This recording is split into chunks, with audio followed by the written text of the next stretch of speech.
tout de suite.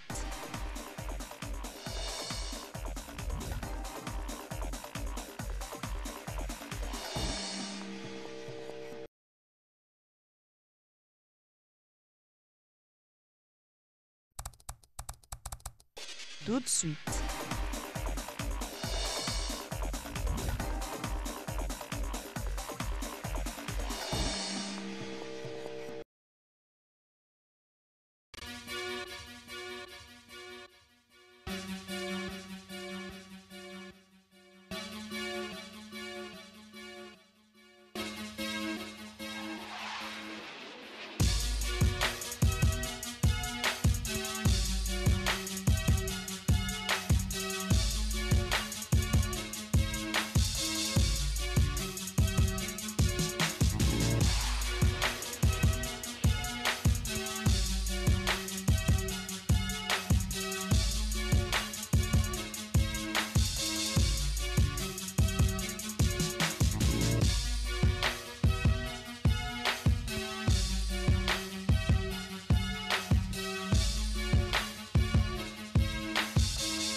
Les Léopards de moins de 23 ans ont pris une très belle option des qualifications ce dimanche face au Fennec d'Algérie en s'imposant par le score de 4-1. En Ligue nationale de football, on parlera de la belle performance des Corbeaux du tout-puissant Mazembe Anglebert qui se sont imposés à l'extérieur par la note de 3-0. C'était face à la S en Simba de Kolwezi. Et pour sa part, Lupopo a enregistré sa première victoire de la saison face à l'Union sportive en Panda B52. Le détail, c'est tout de suite dans ce journal. Alors, mesdames et messieurs, et de partout, vous faites bien de nous suivre. On va commencer ce journal par la Ligue nationale de football. C'est une deuxième victoire de suite pour les Corbeaux de Mazembe. Pamphile Miayo et ses hommes s'y sont imposés face aux Kamikazes de l'AS en Simba de Kolwezi par la note de 3-0 grâce au doublé de Philippe Kinzumbi et un but de Joël Béa. Le match a eu lieu ce dimanche 23 octobre 2022 au stade dur de Kolwezi. Gentis Mutombo et Michel Olela pour le résumé. Beaucoup d'encouragement d'une équipe qui s'est appliquée dans une rencontre dont les enchères étaient élevées, surtout par cette équipe de Simba qui voyait là l'occasion de battre le tout-puissant Mazembe Anglebert cette saison, mais seulement cela ne s'est pas passé comme prévu. Dans un stade dur, plein comme un œuf, le tout-puissant Mazembe Anglebert s'est facilité la tâche, notamment avec un garçon qui a été explosif. Philippe Kinzumbi, auteur d'un doublé, d'abord à la 32e minute lors d'une première période où le TP Mazembe a littéralement dominé son sujet. Superbe frappe, pied gauche, ça touche le poteau rentrant et ça fait un 1-0. Et en deuxième période, les Corbeaux repartent sur les mêmes bases qui ont fait leur force dans les 45 premières minutes avec le même Philippe Kinzumbi qui va marquer un autre but, cette fois aidé par les mains du gardien Ngoyi Wangoy de Simba Kamikaze qui va commettre une bourde, ça fait 2-0. Puis le troisième but avec un rentrant Adam Bossou Anzali qui ouvre son compteur d'un ballon piqué au-dessus du gardien Ngoyi Wangoy pour sceller la victoire 3-0. Une claque inoubliable pour cette équipe de Simba SC qui se rappellera longtemps que le tout-puissant Mazembe Anglebert a été grand. Du très grand Mazembe, c'est à ça que peut tenir cette journée du tout-puissant Mazembe Anglebert des Corbeaux de Moïse Katumbi dans ce voyage qui commence bien au Lualaba ici avec cette première victoire, mais il reste encore ce deuxième match face à la formation de Blessing. 6 buts marqués en l'espace de 2 matchs pour 0 but encaissé. Pamphile Miayo commence très bien et trop fort sur le banc du TP Mazembe pour son retour. Depuis le Lualaba, Gentis Mutombo Moussuil, Michel Olela, Shekina Banza, Nyota Radio, Télévision. Le troisième but de Corbeau a été marqué par Adam Bossou et non par Joël Béa, comme je l'ai dit tantôt dans mon papier. Alors, les Corbeaux vont rester à Kolwezi pour affronter le Football Club Blessing le mercredi prochain dans le cadre de la poursuite de la Ligue nationale de football.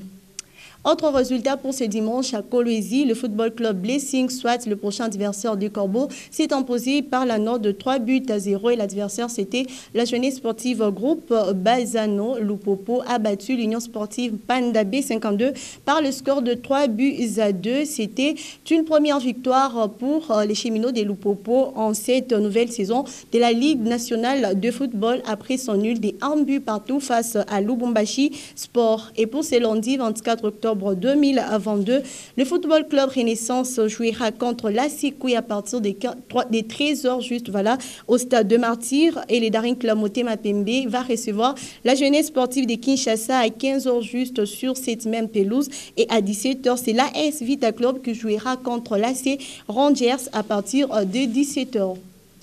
En point de presse d'avant-match, Renaissance et Kouya, Itachi Mouchenvou, la coach de l'AC Kouya, s'est exprimé sur la manière dont il pense aborder cette rencontre. Suivez. Si nous allons gagner notre match, c'est par rapport à notre préparation, pas par rapport à la situation. Parce que l'équipe de Renaissance se prépare. Techniquement, ils se préparent. La situation qu'ils ont, c'est au niveau de l'administration. Mais l'équipe de Renaissance se prépare. Nous, si nous allons gagner notre match, c'est au niveau de notre préparation. Nous sommes préparés à conséquence pour... Parce que l'autre fois, j'ai dit ici, nous nous préparons match par match. Les matchs passés, on les enterre. Nous préparons maintenant le match de Renaissance du Congo. Donc nous allons jouer lundi contre Renaissance. Pareil pour le coach des Daring Club Motema Pembe ainsi que celui de la jeunesse sportive de Kinshasa qui ne jure chacun que par la victoire. On les écoute. Un effort de gagner, d'arranger ce qu'on a eu pas arrangé au niveau de la Coupe d'Afrique. On va amener ça au sein des GSK pour faire quelque chose de bien pour les fanatiques du DSMP. Ouais, nous avons déjà trouvé des solutions, on a travaillé par rapport à ça. Nous avons visionné leurs matchs, les 3 matchs qu'ils ont joués. On a attalé sur ça. Je crois qu'on va porter les éléments qu'il faut pour gagner ces matchs. Donc il y a un problème chez nous. À ce qui concerne notre attaque, il y a un peu des ratés. On est en train de travailler sur ça. Parce que si vous regardez bien, concernant notre défense, on a fait un grand travail. Notre milieu aussi, on a fait un grand travail. Ça nous restait seulement comment on peut arriver à marquer. C'est pour cela qu'on avait signalé ça la fin dernière au match d'Afrique, qu'il nous faut ramener l'équipe à marquer 2 buts pour que nous puissions être qualifiés. Mais je crois qu'avec ce travail qu'on est en train de faire, ça va amener l'équipe de DCMP pour que nous puissions marquer des buts. Donc c'est ça ce qui nous restait vraiment.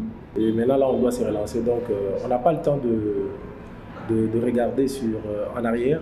On n'a pas le temps aussi de pleurer sur notre sort parce que c'est le championnat, déjà les matchs de DCMP pointent à l'horizon. Donc on s'est tout de suite relevé pour préparer la prochaine séance. Autre chose, c'est la Ligue 2 qui s'est poursuivie ce dimanche 23 octobre 2022. D'abord au stade Tout-Puissant Mazembe-Anglebert. Étoile Jaune a fait un nul des 2 buts partout face au Football Club Tanganyika. Et Joli Cite a battu Kilimanjaro par le score de 2-1. C'était au stade Gaëtan Kakuji et les samedis derniers. EcoFoot a fait un nul des 1 but partout face à Manika. Et pour finir, New Sogère et le FC Lualaba se sont neutralisés par la note de 4 buts partout.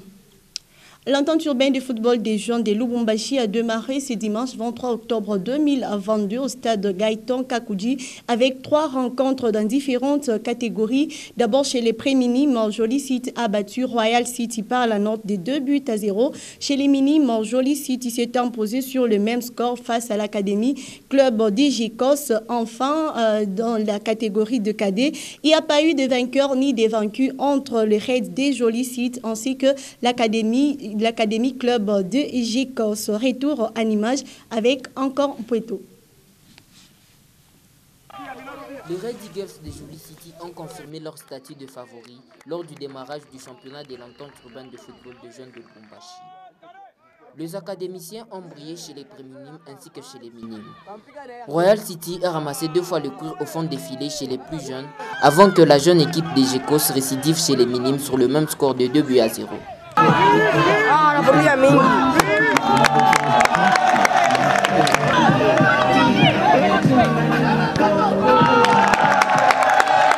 C'est chez les cadets où les Eagles ont été tenus en échec, en difficulté face aux protégés du président Yannick Alomba.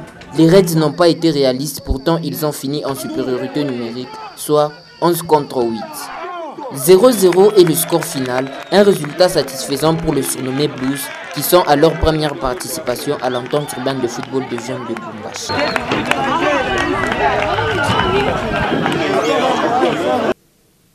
J'ai les souligné au sommaire de ce journal, c'était une belle performance pour les Léopards de moins de 23 ans ce dimanche face au Fennec d'Algérie. Les Fauves congolais se sont largement imposés par la note de 4-1.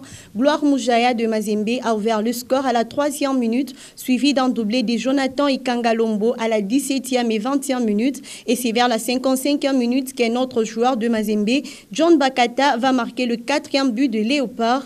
À 5 minutes de la fin, soit à la 85e minute, le Fennec d'Algérie ont réduit les scores 4-1, résultat final.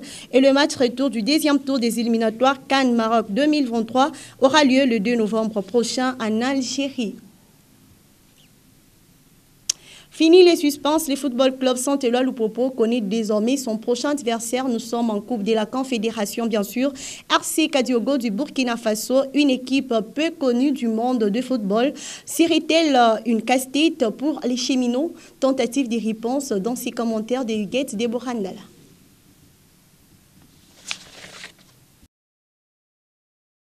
L'aventure de la saison de Réel Kadiogo s'est achevée par une triste élimination au tir au but. Ce soir-là, au stade des Martyrs, les Burkinabés ont été renvoyés sur la route du FC Saint-Éloi Lupopo en 8e de finale bis de la C2 CAF. Dernier champion de la Ligue 1 au Burkina Faso avec 50 points, en alignant la 2e meilleure attaque du championnat. Réel Kadiogo a gagné le droit de s'asseoir à la table des grands, même si cela n'aura pas duré. Tombeur de Katoko au précédent tour en C1, le représentant du Burkina Faso retrouve la Ligue des champions africaine, mais l'équipe possède une faible expérience de la C1. Ses débuts en 2005, après son premier titre au pays, l'aventure n'a pas porté des fruits escomptés. La dernière participation du club orange en C1 remonte en 2017, année d'un autre sacre en Ligue 1. À l'époque, l'effectif était jugé vieillissant avec au moins une moyenne d'âge de 28 ans. L'équipe de Ouagadougou a aussi goûté à la Coupe de la Confédération en 2016. Un peu comme son adversaire, RC Kadiogo revient en C2 6 ans après et devra croiser les Football Club Saint-Éloi Lupopo déjà le 2 novembre prochain. Ils ont plus mis en avant une jeunesse fougueuse qui a fait preuve de beaucoup de valeur et d'enthousiasme. C'est d'ailleurs sur ça que l'entraîneur de l'équipe s'appuie pour avoir une équipe qui prend du plaisir à jouer ensemble. Et on va finir par la Ligue des champions féminines. Le football club féminin Mazembe est bien arrivé au Maroc. Magui Safi s'est déplacé avec un effectif de 25 joueuses pour prendre part à la 2e édition de la Ligue des champions féminines qui va démarrer le 31 octobre prochain. Et les filles de Mazembe sont arrivées depuis le samedi dernier. Charlène Bondembe et Meshako Kaembe pour le reportage. Le football club féminin tout-puissant Mazembe a quitté Lubumbashi en passant par Kinshasa, destination Casablanca par un vol de Royal Air Maroc. Après 6 heures de vol, 37 membres qui composent cette délégation, dont 25 joueuses, ont atterri à l'aéroport Mohamed V. L'équipe est arrivée une semaine avant le début de la compétition. Jeff Kapondo explique les raisons. L'équipe est arrivée un peu plus tôt. Vous savez que l'équipe évolue à Lubumbashi, où le climat n'est pas le même avec celui du Maroc, particulièrement le climat de Marrakech. C'est comme ça que nous avons estimé utile à ce que nous puissions arriver un peu plus tôt pour que toute l'équipe puisse s'accommoder. À 2 ans d'existence, cette équipe de Mazembe vise les sommets dans cette Ligue des Champions. Nous nous sommes préparés en conséquence. Nous avons une bonne ossature qui joue pratiquement depuis 2 ans. Donc les automatismes se sont déjà créés, les joueuses se connaissent. Nous allons faire avec et nous sommes ambitieux et nous voulons défendre le nom de TP Mazembe. Et c'est comme ça qu'on n'accepte pas qu'on parle de TP Mazembe au rabais. Donc l'objectif, c'est de remporter la Coupe de la Champions League et c'est possible. Après avoir atterri à l'aéroport Mohamed V, quelques heures après, cette délégation a été conduite sous l'escorte de la gendarmerie, a pris l'autoroute Casablanca-Marrakech, une distance de 237,1 km, soit 3 heures de route. Cette deuxième édition de la Ligue des Champions démarre du 30 octobre au 13 novembre dans 2 villes, à savoir Marrakech et Rabat. Les Corbeaux d'Âme entrent en lice le 31 octobre face à Wadi Degla d'Égypte. Et ce sera même la fin de ce journal. Merci à vous, mesdames et messieurs, de nous avoir choisis parmi tant d'autres pour vous informer sportivement sur la chaîne qui a choisi de faire du sport réellement son affaire. Alors d'ici là, portez-vous bien. Au revoir.